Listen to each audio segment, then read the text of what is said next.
folks, it's Rebecca Wettemann here. Welcome to this special edition of The Crunch, live or sort of live from Zoho Day. I'm here with the famous Vijay to talk about all things Zoho and strategy.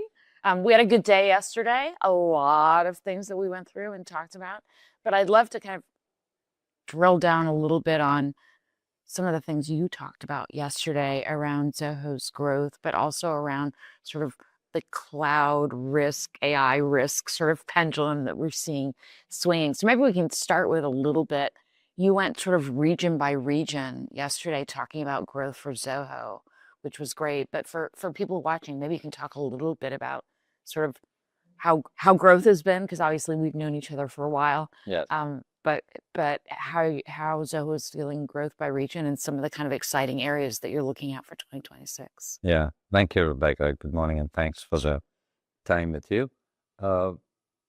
Last year, we grew at about 20% globally, and that was across a set of regions and geographies across the world. We break up our markets into about 10 sales regions, and one of the things that differentiates us from most SaaS companies is that our business and revenue is vastly distributed across the world. We're much more distributed or diversified, I should say, than most SaaS companies. So just about 50% or so of our revenues come from the Americas, and a lot of it comes from other parts of the world, which is very unusual compared to most SaaS companies. So my purpose yesterday was to just show where the momentum was in different parts of the world.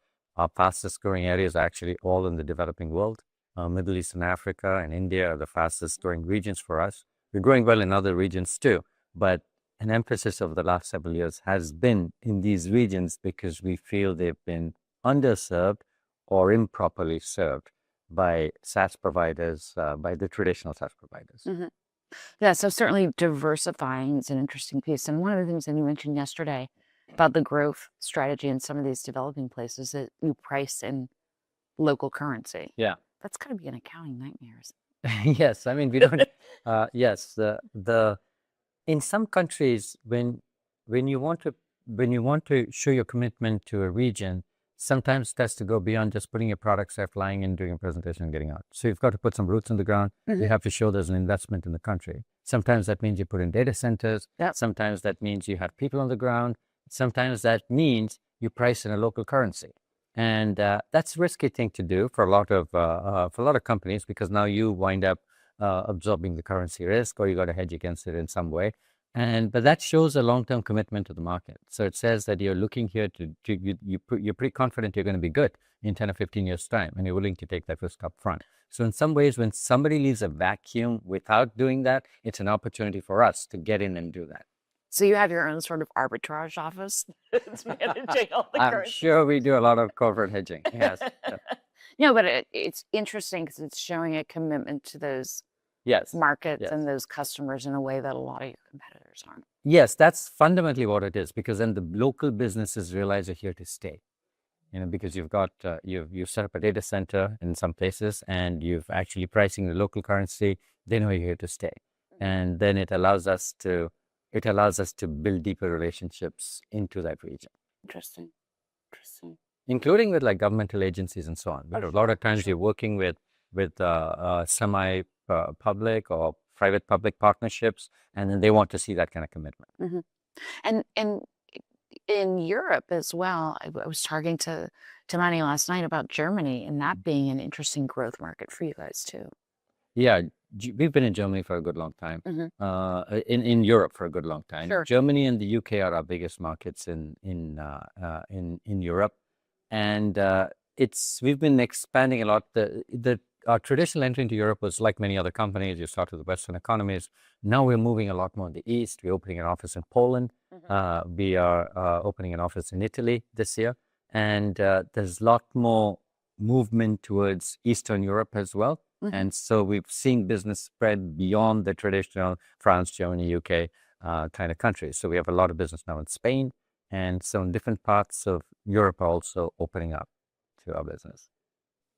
Yeah, I mean, it's interesting how your customers are distributed around the world. And I know just seeing that the map you put up yesterday with the data centers and everything, and data sovereignty has got to be a big issue for a lot of these customers, kind of where particularly with AI, wherever you are. Yes. GDPR kicked that off, about Sure. 7 years ago. Sure. So it kicked that off. And one thing we had to our advantage at that time is we adopted the GDPR standard for all countries, even before they set up any regional standard. So when some of them did, You had already checked the we box. were already there. So we already had the standard. But you're seeing that across the world. And you're absolutely right, with the advent of AI, that's accelerated even further. With the advent of political turmoil, that's probably an even bigger reason why countries in different parts of the world want to have their data, sovereignty over their data, sovereignty over the data of their companies. And so we're seeing a lot of push towards having local presence. We opened in 2025, we opened 2 data centers in the Middle East, in Abu Dhabi and in Riyadh.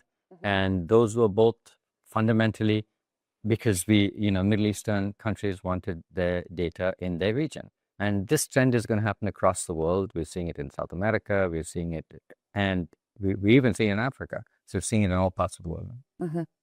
Yeah, I mean, it really comes back to the AI question, right? Who do I want to be able to turn on or off my access to AI? And I thought you made a really interesting point. And you and I have been both in the industry for a long time. We remember when cloud came along, and people were concerned about, am I losing control of my data? Am I losing control of my applications moving to the cloud? And we found actually that wasn't true. But you made some really good points yesterday about the risk that moved away from the organization when we went to cloud, right? The SaaS vendor took on the risk for provisioning, the risk for operations, the risk for cost, the risk for security, reliability, uptime. A lot of those things, we effectively de-risked a big part of the stack for a lot of organizations. And when we talk about trust in AI, trust seems to be the thing that comes up the most. When I talk to customers, they're talking about, can I get people to actually use it and trust it? In fact, that's the biggest hurdle in getting AI projects into production. It's not the technology itself or even when there's results. It's people feeling comfortable using it. But you made the point yesterday about how because we've moved users from being just users of the applications to developers, in a lot of cases of the applications with AI, we're essentially throwing that risk kind of back on the customer. But so I was thinking about it a little bit different way and kind of de-risking that for the customer moving forward. If I were to summarize that thinking, it's, there's a lot been said about the demise of SaaS, right? And Mark Twain had something interesting. AI is eating that. Software, right? And the reports of my death have been grossly exaggerated. So we definitely have that happening here. And what I was trying to point out yesterday is when people think of SaaS, they think of it as a software pricing and distribution model. And it's a lot more than that. It's the transformation that happened with the advent of SaaS was a lot of things that clients and customers used to do got moved onto the vendor. And that's what I was trying to classify. That included things like economic risk, deployment risk, hosting and services infrastructure management risk. A host of risks that the customer used to take got passed on to the vendor. And now we are at the advent of AI. And so in a sense, SaaS was not just a software model. It was a formalized institutionalization of risk transfer from the customer to the vendor. That's what it was. And now when people talk about AI and they talk about building their own applications and therefore moving from sort of acceptors of application behavior to designers of application behavior, because they're now taking this whole thing back on, these questions come back. So who's now going to take on all this risk? If the customer is now going to be the development shop, that's just the software part.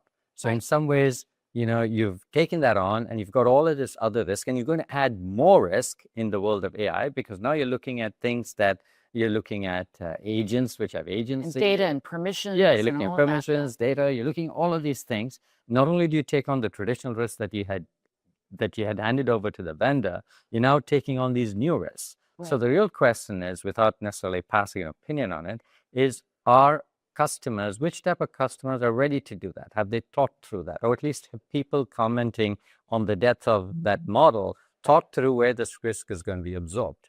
So that was what I was pointing out. So my suggestion was there were certain types of customers who might take it up. But the vast majority of customers have grown up in an era where they did not handle this, and they're not prepared to handle even that risk, let alone the new stuff coming from AI. So it's going to be the vendors who can provide that kind of security, that kind of capability, and the freedom for customers to build their own versions of applications on the top and design their own workflows. Those kind of vendors are likely to have an edge going forward. So as we think about, everybody's talking about AI agents. We didn't talk a lot yesterday about sort of the orchestration, the fabric. We could probably go a lot more technically on that. But how are you differentiating what Zoho is doing, say, from a ServiceNow or even Oracle, who's talking like you are about sort of up and down the stack, being able to manage AI? Right. All vendors are going to have a similar type of approach, right? Because they're going to say that they know what the issue is. The issue is customers want big trends are happening with AI, not just you might even question whether customers or at least certain types of roles within customers will ever use apps anymore. Yeah. They might only use agents, right, to get their jobs done. And everyone understands that. So in that world, what role does the vendor play? And everyone has that thing. So it comes down to 2 or 3 things. So in our case, the first one is the notion of we provide a broad set of capabilities across CX, HR, finance, and all kinds of operational activity in the company. So we've become the system of record for the company. We accommodate and preserve their workflows, their structured data, the unstructured data, everything else. So the ability to bring that context into AI is very important, and all vendors would think that's one of the things you had to hang on. But on top of that, you got to provide that permissions and security layer. So when you tap into that data through an agent or something that is acting semi-independently or semi-autonomously, you send it to the right channels of permission and authorization, so you get to the right stuff. So that's not just it's in multi-tenant systems, it's in single-tenant systems. So that's another area that we have done a lot of work on, because we've already had to solve this problem. Because we've had to solve a problem where somebody using our HR suite accesses a CX suite. And so we have to build that directory permission structure that allows somebody in a different part of the organization to track into information in another part of the organization, because both those systems are supported by Zoho. So we've had to solve this problem before. So now what happens is we take that same solution and bring it into that infrastructure that we are setting up for AI. So when these requests come in from AI, either through an agent or through a human individual, that structure they go through that structure. So that's the big part. And the last part of the differentiation is that we, of course, build our own agents. We build our own capabilities on top of our software. We've already been doing that. So we provide customer that freedom to use our agents, our LLMs, or third-party LLMs. Of course, all the third-party LLMs, the big ones, are supported. Even the open source LLMs are supported. And we also have small models of ours that are focused in the context of business context. So they are efficient, energy efficient, as well as cost efficient, so they can solve problems in that context, sometimes more efficiently than larger general purpose models. So we keep that choice to the customer. What share of Zoho customers would you say today are using AI in production? And what share of them are comfortable sort of figuring out and making those choices? And how much are you guiding them on that? That's actually a great question. I think I would break that up into 2 pieces. AI has existed for a long time. So we've had AI for 8 years or more, on our products. So things like machine learning, natural language processing has been around for a long time. A lot of apps have been using it. People have been using it from Zoho apps for a good long time. They're doing prediction modeling, all that kind of stuff, which is based on past demand and things like that. So that's all machine learning. We've been doing that. We've been doing optical recognition. We've been doing automatic invoicing. All this stuff is based on machine learning technology. So the big thing we are talking about here is really the generative AI stuff. And that's what the agents. The agents. And that's what led to the agents. So that too, everybody is relatively new in the game.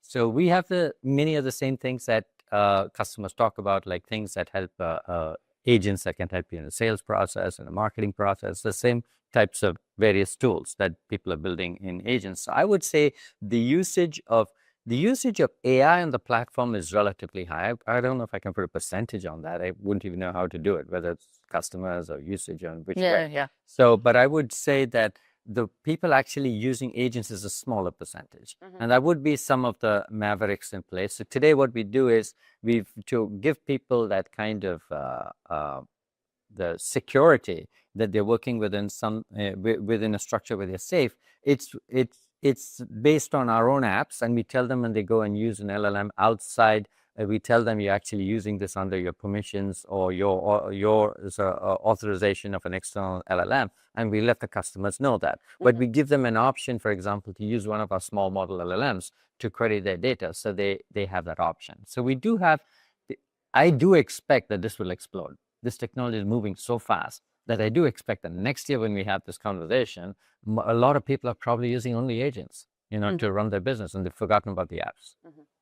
Well, that's an interesting position for any enterprise app Yes. to be in. Yes. Right? We mentioned sort of Mark Twain a little earlier, and I think that the market, and obviously this doesn't impact Zoho as much being private, but the market sort of swings in funny ways, and overestimating the ability of AI to destroy SaaS. I think a lot of what we're seeing with SaaS is not about AI, but as we think about these bigger questions, who's going to be touching apps? Yeah. And how often? We're also looking at, did I overspend? Yeah. Am I paying too much for what I'm doing with SaaS? And are there more cost-effective ways to enable productivity within my organization and automate? Yeah, absolutely. So I think that the value proposition for some of the SaaS players has not necessarily been challenged as much as it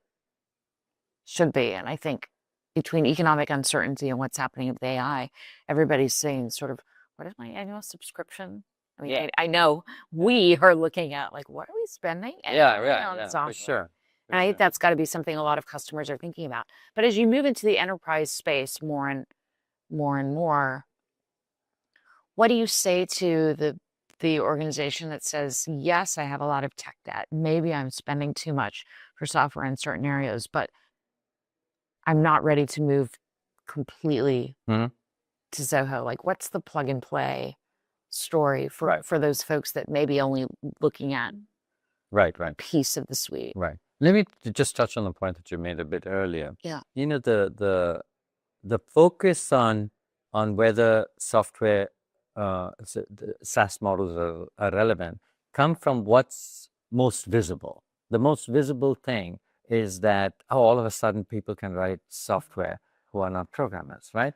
And that's the most. Doesn't mean they should. Yeah, and it might well be that they can. Right. And so we accept that. We're not sitting with our heads in the sand. So we accept that because we do it ourselves, right? Yeah. So we accept that. But the question really is, what else happens beyond writing the software? That's where this conversation started. What else is needed to put your stuff up together in a secure way?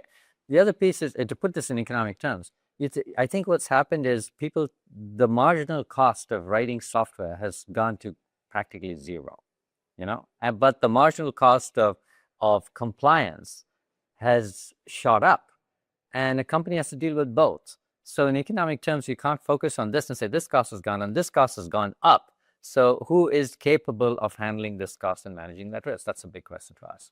And those are different people. Yes. Those are different groups. Yes, they're different groups. So the focus has all been on this part, but some other thing has gone up at the same time. Right. So coming back to the other question of whether what we advise customers, it's our business model is actually built on operational flexibility for the customer.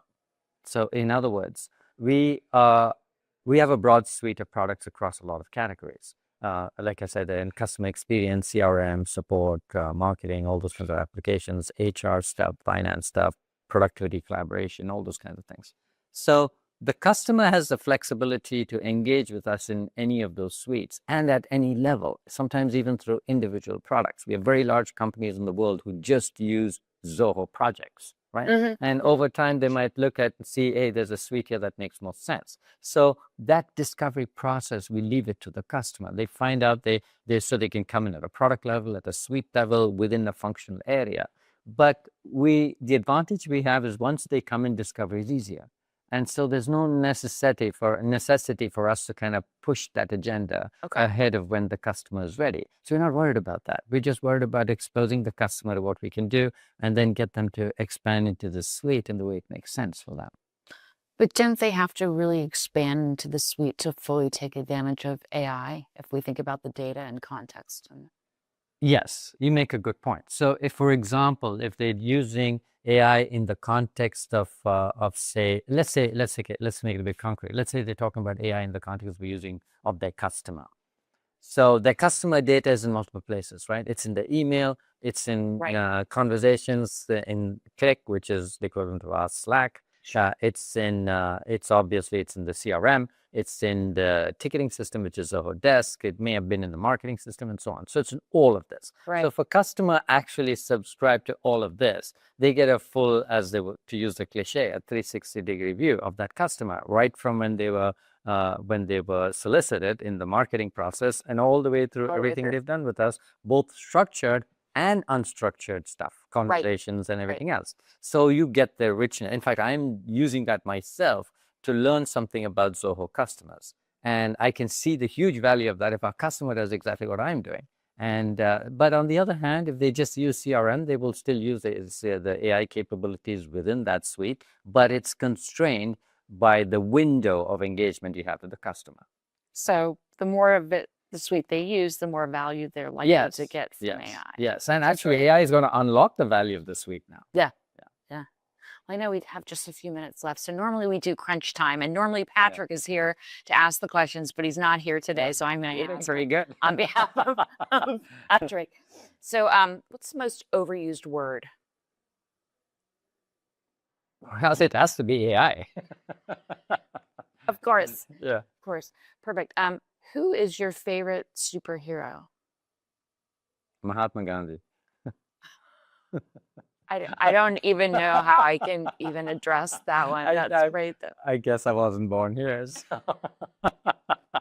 That tracks. That tracks. Yeah. Okay. What is your happy place? Where are you happiest?